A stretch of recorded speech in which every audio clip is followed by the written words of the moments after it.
A black mother boards a plane with her son, ready for a long overdue vacation. But just minutes after takeoff, everything changes. A flight attendant targets the child without reason, scolding him loudly and humiliating the family in front of the entire cabin. Just 10 minutes later, the flight attendant is pulled aside and fired on the spot. What happened next shocked everyone and sparked a series of events no one could have predicted. Stay with me, this is a story that will leave you thinking long after it ends. Before we dive in, let me know where you're watching from today. If this story resonates with you, don't forget to like, comment, and subscribe for more. It all started as just another flight, but the truth behind what unfolded changed everything. The plane hummed softly beneath them, a steady vibration that filled the cabin like the low purr of a distant storm. Passengers shuffled down the narrow aisle, tucking away bags, glancing nervously at their tickets, brushing past each other with polite but stiff smiles. The air was thick with the usual pre-flight tension, murmurs of last-minute calls, babies shifting restlessly, the rustle of magazines flipped mindlessly to pass the time. Sophia Carter sat quietly in her window seat, gently smoothing the fabric of her son's jeans as he kicked his small feet against the chair. Daniel, no older than 6, pressed his face against the glass, his bright eyes wide with wonder as the tarmac below stretched endlessly in either direction. His small fingers tapped rhythmically against the armrest, not out of impatience, but the uncontrollable excitement only a child can carry. "Mom, are we going up soon?" he asked, his voice just above a whisper, though the energy in his tone betrayed him. Sophia smiled, brushing a lock of hair away from his forehead. "Soon, baby. We're just waiting for everyone to get settled." The man across the aisle, older and cradling a leather-bound book in his lap, looked up and smiled gently. Sophia returned the gesture. For a brief moment, it felt as though they were all wrapped in a quiet understanding that soft, rare connection travelers sometimes share when the world below feels far away and irrelevant. But not everyone held onto that warmth. As Daniel leaned slightly into the aisle, craning his neck to see more of the cabin, the swift click of heels approached, accompanied by the faint scent of airline perfume, sharp, sterile, impersonal. The flight attendant's uniform was pristine, pressed to perfection, and her hair tied back in a bun so tight it seemed to pull the corners of her mouth downward. "Sit back properly, young man," the woman said abruptly, her voice cutting through the pleasant hum of the plane like a blade against silk. Daniel jerked back instinctively, his wide eyes searching for reassurance. Sophia straightened in her seat, placing her hand gently but firmly on her son's arm. "I'm sorry," she said, her voice calm but unwavering. "It's his first flight. He's just curious." The woman, her name tag reading Nancy, did not soften. Her eyes flicked to Sophia with the kind of coolness that felt less about protocol and more about judgment. "This isn't a playground," Nancy said, louder this time, ensuring the row ahead and behind them could hear. Sophia felt the heat rise to her cheeks. A hush fell around them, a subtle but suffocating pressure that wrapped itself around her chest. She knew this feeling. It was old and familiar, like the shadow that followed you down certain streets after dark or the unspoken boundary you crossed when stepping into the wrong neighborhood. She glanced around briefly, catching the gaze of the man across the aisle. He quickly looked away, burying his nose back in his book, as if it might shelter him from the discomfort now floating between them. "It won't happen again," Sophia said softly, pulling Daniel closer. Nancy lingered for a second longer than necessary, as if daring her to say something more. But when nothing came, she muttered something beneath her breath and strode further down the aisle. Daniel shifted in his seat, his once excited energy dulled. "Did I do something wrong?" he whispered. Sophia leaned in, her voice gentle in his ear. "No, sweetheart, you didn't do anything wrong." But the weight of the exchange hung heavy between them, heavier than the carry-on bags shoved overhead, heavier than the expectation of what was supposed to be a joyous trip. 2 rows ahead, in the first-class section, James Reed sat quietly. He had watched the entire exchange from his seat by the window. James was not the kind of man who intervened without thought. Years of experience, of navigating boardrooms and high-stakes meetings, had taught him the value of silence. But this was not something he could overlook. His eyes narrowed slightly as he observed Nancy continuing down the aisle, her head held high, as if she had done something righteous. James knew better. He recognized the subtle, almost invisible line. She had crossed a line many chose not to acknowledge until it was far too late. He set his tablet down, adjusted the cuff of his jacket, and rose to his feet. The plane had yet to leave the ground. But James understood something important. There were battles worth fighting at 30,000 feet. And this, he decided, was one of them. James Reed's steps down the narrow aisle were deliberate but unhurried. The kind of movement that drew little attention at first. Passengers were still settling, tucking away their phones, adjusting their seats. No one suspected that something as small as a flight attendant's clipped words to a child could unravel the fragile calm of a flight. But James had learned long ago that the smallest things, the things often dismissed, overlooked, held the greatest weight. Nancy was by the galley now, arranging glasses with the precision of someone who believed discipline was synonymous with dignity. Her hands moved swiftly, methodically, as though to drown out the lingering discomfort left in her wake. James paused just behind her, his reflection faint in the glossy surface of the beverage cart. He cleared his throat softly, but it was enough to make her turn. Her eyes flickered briefly with recognition, then shifted into a careful mask of professionalism. "Can I help you, sir?" she asked, her tone polite but guarded, as if she already suspected what was coming. James tilted his head slightly, his gaze level. "I wanted to speak with you about the interaction you had with the young boy back there." Nancy's hands stilled, her fingers tightened around the edge of the cart, knuckles faintly white beneath the pale glow of the overhead lights. "Is there an issue, Mr. Reed?" James let the question hang in the air for a moment, his silence pressing against the edges of the conversation. "I believe so," he replied evenly. "Your tone with that family was unnecessary." Nancy's lips pressed into a thin line, but the flicker of defensiveness in her eyes betrayed her. "I was just following protocol," she said, lifting her chin slightly. "Passengers need to remain seated properly for their safety. Especially children." The words were neat, practiced ones she had likely used before without consequence. James nodded slowly, as if considering her answer. "I respect the importance of safety. But I've been flying long enough to know the difference between enforcing rules and making assumptions." Nancy's gaze sharpened, but she did not interrupt. James's voice lowered, just enough that the words felt heavier as they left him. "Would you have spoken to a different child the same way?" Nancy's breath caught for a fraction of a second. She blinked, her face impassive, but the shift in her posture told him everything he needed to know. "I'm not implying anything," James continued, his voice calm but unrelenting. "I'm asking you to think about it. Because the passengers sitting around that family? They noticed. I noticed. And that's a problem for you and for this airline." Nancy's face flushed faintly, though she masked it quickly by reaching for a clipboard nearby. "I wasn't trying to offend anyone, Mr. Reed. If the mother had an issue, she could have said something." James leaned forward slightly, his eyes narrowing. "That's the thing about dignity, Ms. Smith. Most people don't ask for it. But that doesn't mean they don't deserve it." For a long moment, neither of them spoke. The low hum of the plane filled the space between them, stretching the silence like a taut rope. Nancy looked away first. "I'll make sure it doesn't happen again," she said, her voice softer but distant, as if she were already attempting to tuck the moment away into some unexamined corner of her mind. But James knew better. He had lived too long, seen too much to believe that words alone could unravel the knots that had been tied over years of habit, assumption, and quiet prejudice. Still, he gave a small nod and stepped back. "Good," he said simply. "I'll hold you to that." As he returned to his seat, James passed by Sophia and Daniel's row. Sophia's eyes met his briefly, hesitant but grateful. She didn't say anything, but the slight incline of her head was enough, a silent acknowledgement that someone had seen her, had witnessed the weight she carried, however small it may have seemed to others. James offered a subtle nod in return, but his thoughts lingered as he settled back into his seat. This wasn't over. He knew how these things worked, how quickly discomfort faded when there was no consequence to follow. The problem was never the moment itself but what lay beneath it, the quiet acceptance of small indignities that accumulated, layer by layer, until they formed something too large to ignore. Nancy had crossed a line. James had every intention of making sure she understood that.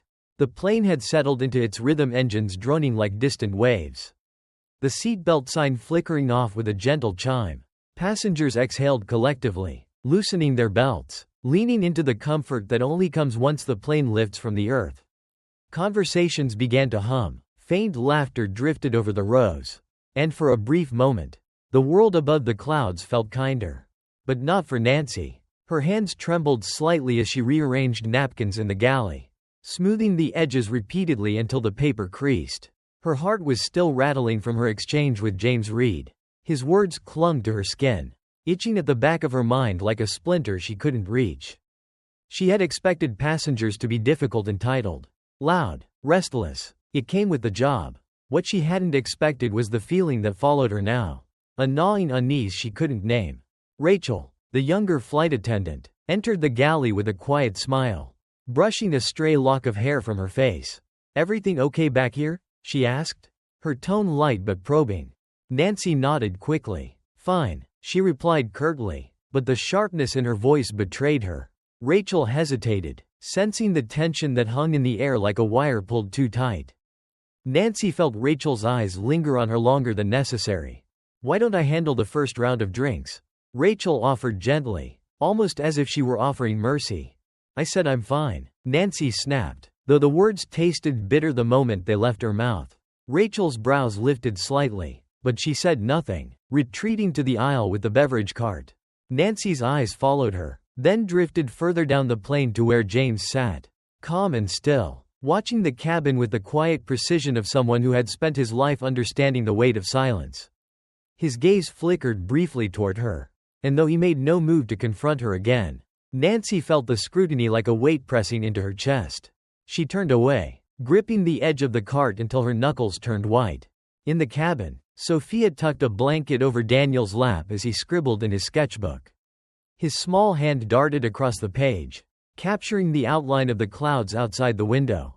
The boy's excitement had softened, but it hadn't disappeared entirely. Sophia, however, couldn't shake the tension in her shoulders. She felt the stares, the brief glances from other passengers who had witnessed Nancy's sharpness earlier. Some sympathetic, some indifferent. It was the indifference that stung the most. She could feel the weight of it, the way it filled the spaces between strangers. There was something almost tragic in that silence, in the way people avoided meeting her gaze, as if acknowledging the moment would somehow make them responsible for it. Her mind drifted to James, the stranger from first class who had intervened. She was grateful, of course she was, but she hated that she felt grateful at all. Shouldn't it be expected? Shouldn't it be ordinary? Yet it wasn't. The thought sat heavy in her chest. Daniel tugged at her sleeve. "Mom, look," he beamed, holding up his drawing, a plane soaring through the clouds. Two small stick figures smiling from the window. Sophia forced a smile, kissing the top of his head. "It's beautiful, baby." But her eyes flickered toward the front of the cabin, where Nancy's stiff form hovered near the galley. Pretending not to notice, James remained composed in his seat, but his attention never strayed far from Nancy.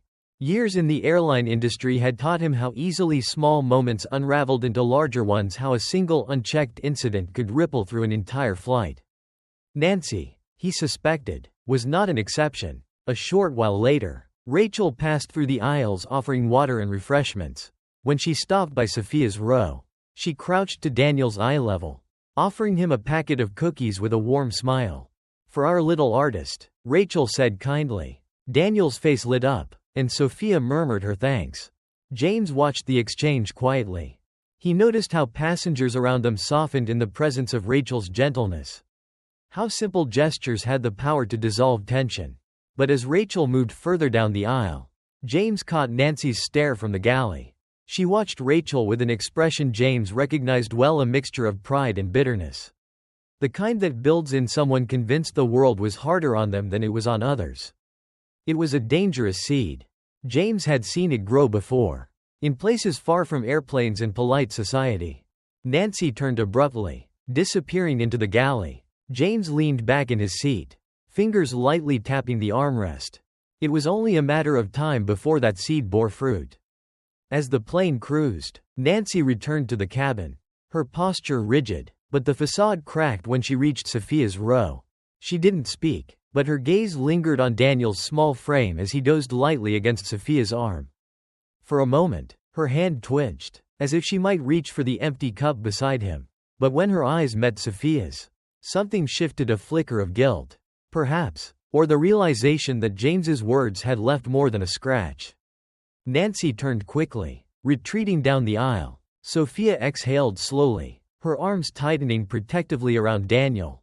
James watched from his seat, his gaze unwavering. He could feel the shift now, the tension thickening like a storm gathering on the horizon. This wasn't over. It never was. The plane's steady hum became a dull roar in Nancy's ears as she moved through the cabin. Her eyes forward, posture stiff. The rows of passengers seemed to stretch endlessly in either direction. Conversations rose and fell, yet she felt each glance, each lingering gaze that followed her down the narrow aisle. Nancy couldn't shake it, the discomfort, the awareness. James Reed's voice echoed in her head, quiet but relentless. Would you have spoken to a different child the same way? Her fingers tightened around the drink tray she carried, the plastic cups trembling faintly with every step. She wanted to brush it off. She wanted to believe she had handled the situation as she always had, with authority, with discipline. Yet something gnawed at her now. Something ugly and persistent. It felt like being caught in a lie she hadn't meant to tell. As she approached first class, Nancy caught a glimpse of James from the corner of her eye. He wasn't watching her directly, but his presence was undeniable, like a shadow she couldn't outrun. James sat upright, hands folded, his gaze calmly observing the cabin ahead. It wasn't accusation she saw in his expression, it was certainty. And that, she realized, was far worse. In the main cabin, Sophia shifted in her seat, careful not to wake Daniel, who now lay curled against her side. The faint hum of the plane might have been soothing if not for the weight still pressing down on her chest. She couldn't forget the way Nancy had spoken to her son. It wasn't the words, not entirely. It was the tone, the subtle but undeniable sharpness that had made her feel like an intruder. Like she didn't quite belong. Sophia had encountered it before. In grocery stores and waiting rooms. On sidewalks and playgrounds. It was the kind of dismissal that didn't draw attention but left bruises nonetheless. Across the aisle, the older man with the leather-bound book shifted in his seat. Their eyes met briefly, but he looked away, retreating behind his pages. That was the thing about moments like this. Even when people saw, they often chose not to. Rachel returned with the beverage cart, her bright smile unwavering as she passed out drinks. Her presence seemed to soften the air, as if she carried light into the cabin wherever she went. Would you like some water? She asked softly, crouching beside Sophia. Sophia nodded. Thank you. Rachel glanced at Daniel, her gaze tender. He's doing great, she whispered. Sophia smiled faintly, though the tightness in her chest remained. Nancy watched from the galley, her eyes narrowing slightly. She had seen Rachel's warmth with passengers before, had even admired it once. But now, it felt different. It felt like competition. Nancy turned away sharply, her jaw clenched. James noticed the shift, the way Nancy stiffened when Rachel spoke to Sophia. He had seen this dynamic unfold before, in boardrooms and across conference tables. The resentment that grew between colleagues when one outshined the other. The bitterness that followed praise not given to them. Nancy's frustration wasn't new, but James also understood that frustration left unchecked could fester into something worse. He leaned slightly toward the aisle, signaling Rachel as she passed. Rachel, he said quietly, could I have a moment? She nodded, stepping closer. Keep an eye on Nancy, he murmured. If anything else happens, let me know. Rachel's brow furrowed faintly, but she nodded without question. James sat back, his eyes trailing Nancy as she disappeared toward the rear of the plane. By the time Nancy returned to the main cabin, the unease had twisted itself into something heavier. Her eyes swept over Sophia and Daniel's row, lingering for a beat too long. Daniel stirred beneath his blanket, his small hand tightening around Sophia's wrist as if sensing something unspoken. Nancy's lips pressed into a thin line. She stepped closer, leaning slightly toward Sophia. Ma'am, she said, her voice carefully neutral. I'll need to check that your son is properly seated during landing. Sophia glanced down at Daniel, still half asleep against her arm. He's fine, she replied gently. I'll adjust him when it's time. Nancy's eyes flickered toward the surrounding passengers, who now watched the exchange with quiet interest. It's for his safety, Nancy said, her voice edging sharper. Sophia met her gaze, steady but unwavering. I understand the rules. I'm his mother. I'll handle it." The air between them thickened. For a moment, Nancy looked as though she might press further. But then, James stood from his seat. "Is there an issue here, Miss Smith?" he asked. His tone calm but pointed. Nancy's eyes darted to him, her composure faltering. "No, sir," she replied stiffly, "just ensuring protocol is followed." James held her gaze, and for the first time, Nancy felt small beneath it. "Good," he said, his voice low but firm. "Then I trust you'll respect the mother's judgment." Nancy stepped back, muttering a faint acknowledgement as she retreated toward the galley. Sophia exhaled slowly, her shoulders sagging with relief. James lingered for a moment, his eyes softening as they met Sophia's. "You're not alone," he said quietly. Sophia nodded, her voice soft but certain. "Thank you." Nancy stood at the back of the plane, gripping the edge of the counter so tightly her knuckles ached. The flight would land soon, but she knew the consequences of this day wouldn't disappear once the wheels touched down. James had seen her, and worse, so had everyone else. The plane's descent had begun. The engines shifted in tone, a low murmur rolling through the cabin as the aircraft dipped gently downward. Passengers fastened their seatbelts, murmurs fading as the sense of arrival settled in the air. But not for Nancy. She stood in the galley, her reflection faint in the small mirror by the exit door. The edges of her uniform seemed sharper now, the lines around her mouth deeper, as if each passing second carved something heavier into her face. She straightened her collar, her fingers brushing the gold pin at her chest. Authority was supposed to feel different. Yet now, it felt brittle like glass about to crack beneath too much pressure. Nancy could feel James's presence even from the other end of the cabin. He wasn't watching her, not directly, but the weight of his attention was undeniable. She could sense it in unwavering, steady gaze that seemed to peel back every layer she tried to conceal. And then there was Sophia. Nancy's eyes flickered down the aisle to the woman cradling her son. His small head tucked beneath her arm, his chest rising and falling in peaceful rhythm. The tenderness between them was simple, yet fierce. Nancy had known tenderness like that once, long ago, but it had been taken from her, stripped away in moments just like this one. She told herself this wasn't about race, though she felt it, didn't she? That uncomfortable twist in her stomach every time she met Sophia's gaze. It was unspoken but loud, the kind of thing no one ever named but everyone felt. The truth was, Nancy resented her, not for who she was, but for what she represented, something fragile, something Nancy had been forced to surrender long ago.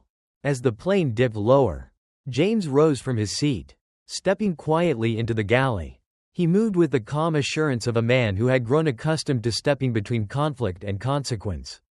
Nancy straightened immediately, her hands folding neatly before her. "Mr. Reed," she greeted, her voice cool but polite. James regarded her for a moment, his expression unreadable. Then he spoke. "I requested a report on you," he said, his voice low enough that no one beyond the galley could hear. Nancy's heart thudded once hard. She swallowed but kept her gaze level. "I see. There's a pattern," James continued. "Small complaints, nothing severe, but enough to notice." Her pulse quickened. "Passengers who felt disrespected, colleagues who raised concerns about your tone. It's subtle, but subtle things add up." Nancy stiffened. "Are you planning to write me up?" she asked, though the words barely made it past the tightness in her throat. James tilted his head, his eyes narrowing slightly. "This isn't about paperwork, Nancy," he replied. "This is about who you are when you think no one is watching." Nancy's grip tightened on the edge of the counter. "I was doing my job," she said carefully. "I enforce the rules. I don't treat anyone differently." James leaned in slightly, his gaze sharp. "You think that child leaning into the aisle was about breaking rules?" he asked. His voice soft but relentless. "That wasn't about safety. That was about how you saw him. How you saw his mother." Nancy's breath caught. James's voice lowered further, almost to a whisper. "I know that look. I've seen it before. I've felt it." The words cut deeper than she expected. She opened her mouth to respond, but James held up a hand, silencing her. "There's still time to fix this," he said, "but you need to decide which version of yourself you want to be when this plane lands." For the first time, Nancy felt small, not because James towered over her, but because he had pulled back the curtain she had hidden behind for years. And now, There was nowhere left to stand but in the truth. In the main cabin, Sophia's hands trembled faintly as she fastened Daniel's seatbelt. She tried to focus on the hum of the engines, the soft glow of the seatbelt sign, but the echo of James's voice lingered in her mind. "You're not alone." Yet the memory of Nancy's sharp tone still lived in her chest. A quiet ache that refused to fade. Across the aisle, Rachel passed by, her hand briefly resting on Sophia's shoulder.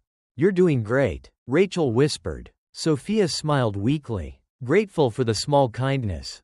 But as her gaze shifted to the front of the plane, she caught sight of Nancy and James in the galley, their postures tense and unyielding.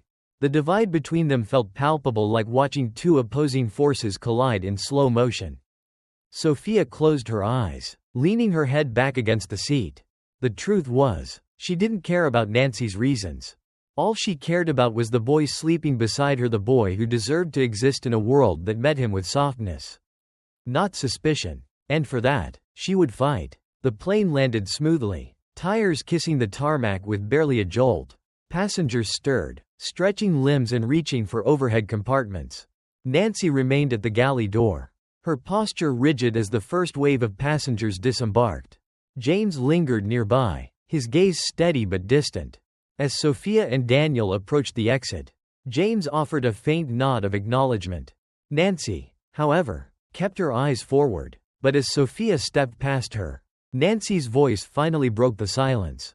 "Ma'am," she said softly. Sophia turned, her eyes cautious. "I apologize," Nancy said, the words barely audible but genuine. For the first time, Sophia saw something else in her expression, something that looked a little like regret. Sophia held her gaze for a long moment, then offered a small nod. "Thank you," she replied. Daniel tugged at her hand, pulling her forward into the terminal's bright light. As the doors closed behind them, Nancy felt the weight lift just slightly. It wasn't absolution, but perhaps it was a start. Nancy stood at the door of the aircraft, her back straight, hands clasped tightly behind her. The last few passengers filed out, their footsteps echoing faintly in the hollow jet bridge. The cabin was empty now, but it still felt full of eyes that weren't there anymore.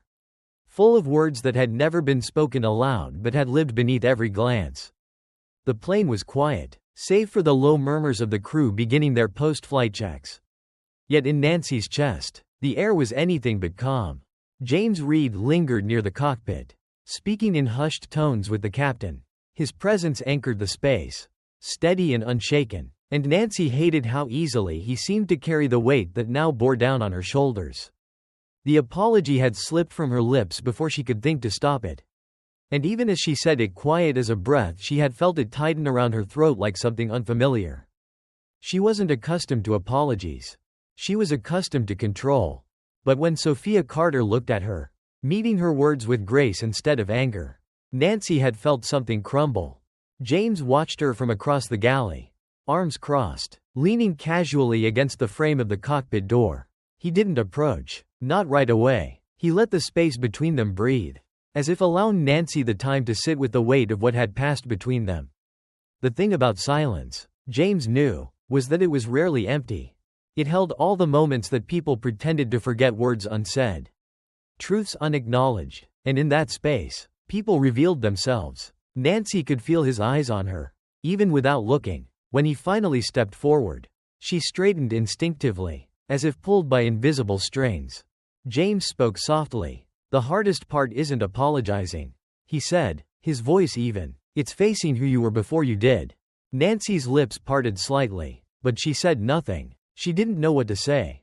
"I've seen this before," James continued, "1,000 times over. It starts small, a glance, a tone, a moment that feels insignificant. But it grows, and eventually, you stop seeing it altogether because it's just how things are.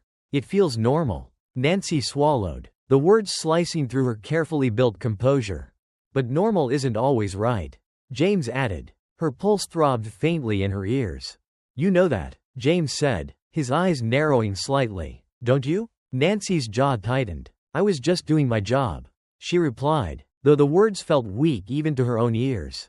James nodded slowly. "That's the problem," he said. The flight crew filtered in and out of the galley, exchanging quiet greetings, unaware of the tension that crackled like static between James and Nancy. She could feel it pulling at the edges of her skin, demanding acknowledgement. "You think I don't know what this feels like?"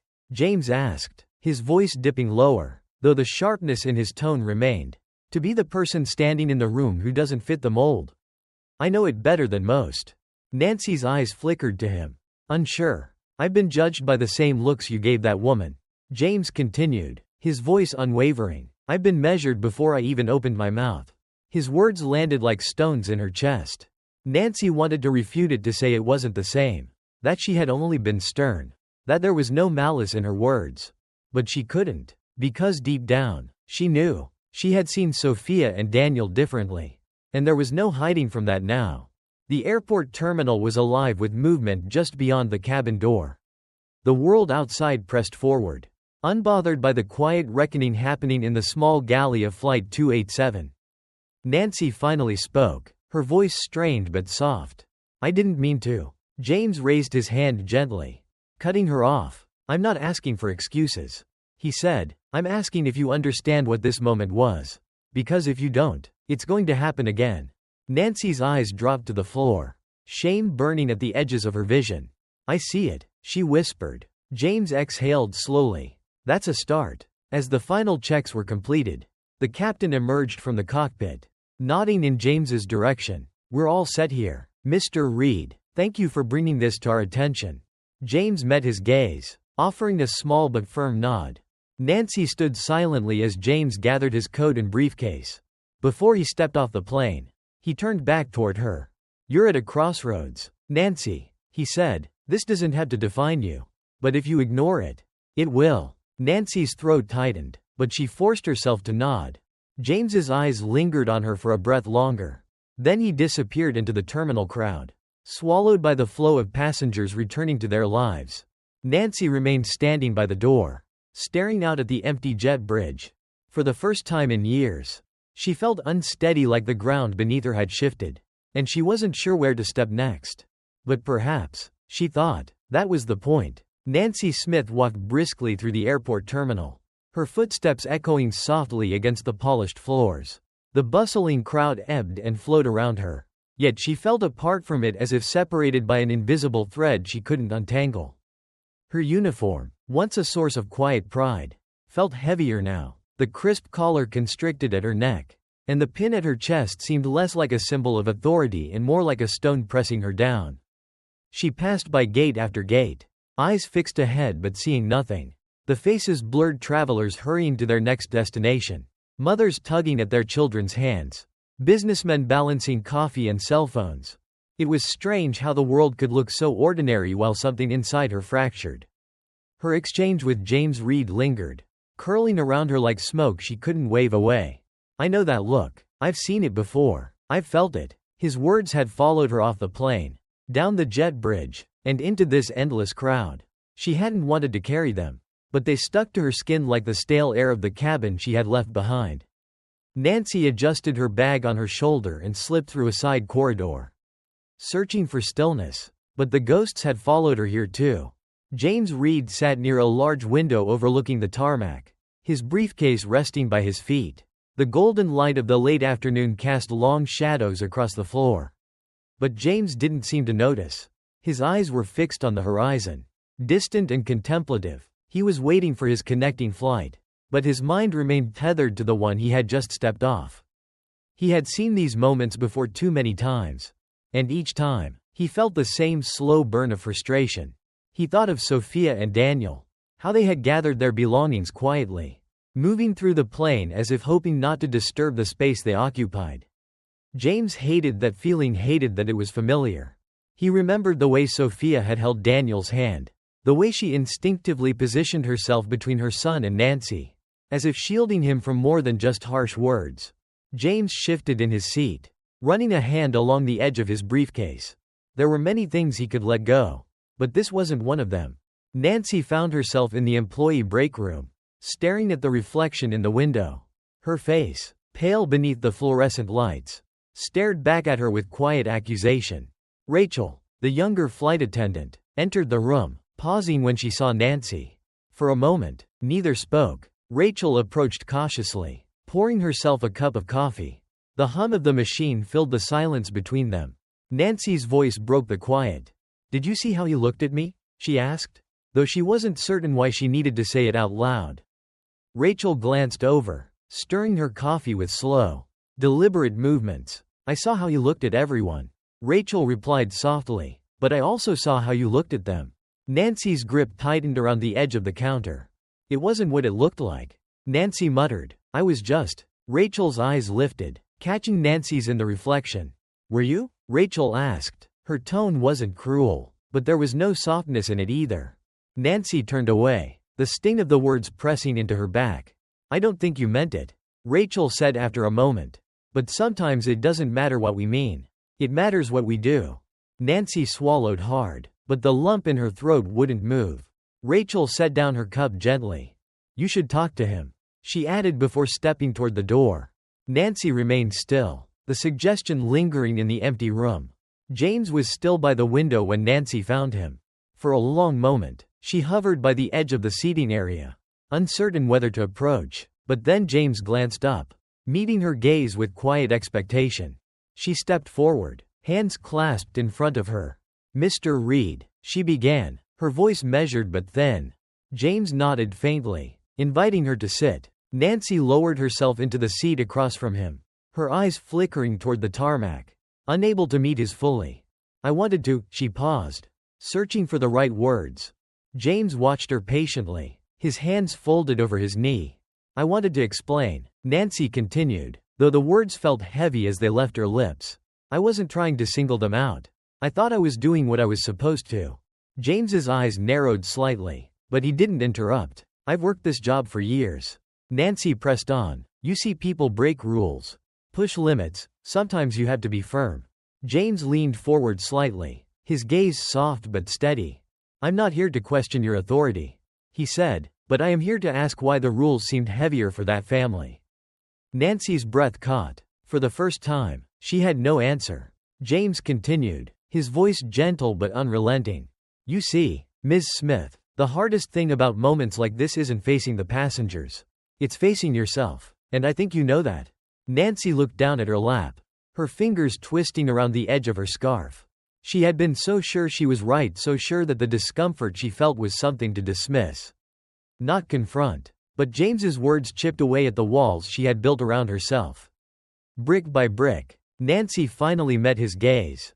And in it, she saw no malice, only truth. "I think I do," she whispered. James offered a small nod. "That's the first step," he replied. The airport bustled on around them. But in that small corner of the terminal, something shifted. It wasn't absolution, but it was something close. Nancy stood at the terminal gate long after James had boarded his connecting flight. The glass stretched endlessly before her, framing the tarmac where planes taxied under the weight of a sun slowly descending into the horizon. The airport had quieted, but not in the way she hoped. The kind of quiet that followed her now wasn't peaceful, it was the heavy quiet that comes after reckoning. The quiet where the echoes of past words continue to ring in the empty spaces between each breath.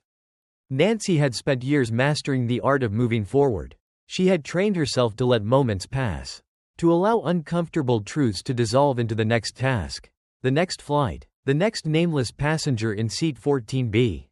But not this time. James Reed's voice hadn't been loud, but its weight settled deep within her, like a stone sinking slow and sure into the bottom of her chest. "I know that look. I've seen it before. I've felt it." Nancy closed her eyes for a long moment, but the weight remained. She thought of Sophia and Daniel, how small the boy had looked when he leaned against his mother's side, seeking comfort without words. She thought of the way Sophia's shoulders tightened each time Nancy's voice cut through the air, and the quiet endurance in her eyes. Nancy had convinced herself for so long that it was about professionalism, about control. But control had a face, didn't it? And too often, that face only hardened when it gazed upon certain people. Nancy had never wanted to see herself as the kind of woman who made those distinctions. Yet she couldn't deny the tightness in her throat when she did. And there it was, the uncomfortable, undeniable truth. A few gates down, Sophia Carter sat beside Daniel as he quietly sketched airplanes on the back of a napkin. His small hand moved carefully, his head tilted in concentration. Sophia glanced at him, brushing his hair gently to the side. Her heart had settled, but not completely. She wasn't unfamiliar with these moments. She knew them well, the way eyes lingered too long in grocery stores. The way voices shifted subtly when she asked for help at a customer service desk. She had learned to brace for it, to soften her own tone before others could sharpen theirs. But no matter how well you prepared, no matter how much you told yourself to let it go, something always remained. Sophia looked down at Daniel's drawing. A small plane, floating through heavy clouds, but this time, there was something else, a faint rainbow stretching across the sky behind it. Sophia smiled, though it was bittersweet. "You're getting really good at those," she said softly. Daniel looked up, his grin bright and unburdened. "I like drawing the clouds better," he replied, pointing at the soft curves above the plane. "They don't have to be perfect." Sophia's hand rested gently over his. "No," she whispered, "they don't." Across the terminal, Nancy lingered near the break room, uncertain why her feet had carried her there. She stood outside the door, hearing the faint hum of conversations inside the quiet camaraderie of the flight crew. Rachel's laughter rising gently above the rest. Nancy hovered at the threshold but didn't enter. She couldn't yet. Instead, she leaned against the wall, pressing the palm of her hand flat against the cool surface, grounding herself. Rachel emerged a few moments later, pausing when she saw Nancy. There was no judgment in Rachel's eyes, just quiet understanding, and something far softer. "You stayed late," Rachel noted, her voice light but edged with curiosity. Nancy nodded. "Couldn't leave just yet," she replied, her voice quieter than she intended. Rachel didn't press further. She simply waited. Nancy hesitated, searching for the right words, and found herself speaking before she fully understood why. "That family," she began, her gaze drifting toward the gate where Sophia had sat only an hour before. "I shouldn't have spoken to them like that." Rachel nodded slowly, offering no correction, no reassurance. Nancy swallowed. "I think I've been doing this job so long, I forgot how to see people," she admitted, the confession tasting unfamiliar and bitter. Rachel regarded her carefully. "It's easy to forget," Rachel replied gently, "but it's harder to remember. And sometimes, we don't get to do it alone." Nancy met her gaze for the first time, and in Rachel's eyes, she saw no contempt, only the same quiet grace that had softened the cabin earlier. Nancy exhaled, something loosening in her chest, though not fully. "It's not enough," Nancy said after a pause. "Saying sorry, it doesn't erase it." Rachel smiled faintly. "No," she agreed, "but it's a place to start." By the time Nancy left the terminal, the sky had darkened, the city lights flickering to life in the distance. She walked through the employee parking lot, the wind tugging gently at her sleeves. As she approached her car, she paused, staring at her reflection in the driver's side window. Nancy saw herself clearly now. Not the uniform, not the title, just herself, the woman who had stood at the crossroads of two choices and finally, though belatedly, taken the harder path. Her hand lingered on the door handle, her grip tightening slightly. Tomorrow would come, as it always did, and Nancy would step onto another plane, face another row of passengers, and carry the weight of today with her. But this time, she would not carry it alone. She opened the car door and stepped inside, the terminal lights fading in the rearview mirror as she drove into the night.